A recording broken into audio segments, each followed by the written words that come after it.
കാസർഗോഡ് ഹൊസങ്കടി ആനക്കൽ റോഡിലെ കൂറ്റൻ മരങ്ങൾ കടപുഴകി വീഴുമെന്ന ആശങ്കയിലാണ് നാട്. കാറ്റും മഴയും തുടരുന്ന സാഹചര്യത്തിൽ മരങ്ങൾ മുറിച്ചു മാറ്റിയില്ലെങ്കിൽ വലിയ അപകടത്തിനിടയാക്കുമെന്ന് വോർക്കാടി ഗ്രാമപഞ്ചായത്ത് പ്രസിഡന്റ് പറയുന്നു.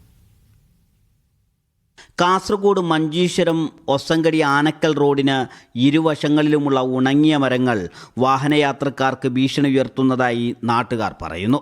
കടമ്പാർ വളവ് ഘാടിനഗർ മുതൽ മോർത്താണ ജംഗ്ഷൻ വരെയാണ് ഉണങ്ങിയ മരങ്ങൾ റോഡിലേക്ക് ചാഞ്ഞു നിൽക്കുന്നത്. പാതയോട് ചേർന്ന് ഹൈടെൻഷൻ ലൈനും കടന്നു പോകുന്നുണ്ട്. മരം മുറിച്ചു മാറ്റിയില്ലെങ്കിൽ വലിയ അപകടത്തിനിടയാക്കുമെന്നാണ് നാട്ടുകാരുടെ ആശങ്ക.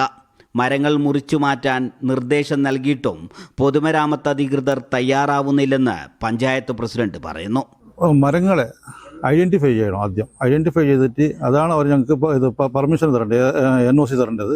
റണ്ണിങ് കോൺട്രാക്ടർ ഈ മെയിൻ്റെനൻസിന് വേണ്ടിയിട്ട് അവരും ഒന്നും ചെയ്യുന്നില്ല, ഈ യോഗത്തിൽ പങ്കെടുക്കുന്നുമില്ല.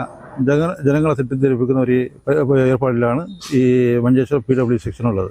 നൂറുകണക്കിന് വിദ്യാർത്ഥികൾ സ്ഥിരമായി പോകുന്ന വഴിയിലാണ് ഇങ്ങനെ അപകടം പതിയിരിക്കുന്നത്.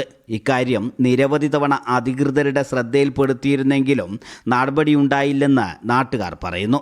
കഴിഞ്ഞ കാലവർഷം മോർത്താണയ്ക്ക് സമീപം കൂറ്റം മരം കടപുഴകി വീണ് അപകടം സംഭവിച്ചിരുന്നു.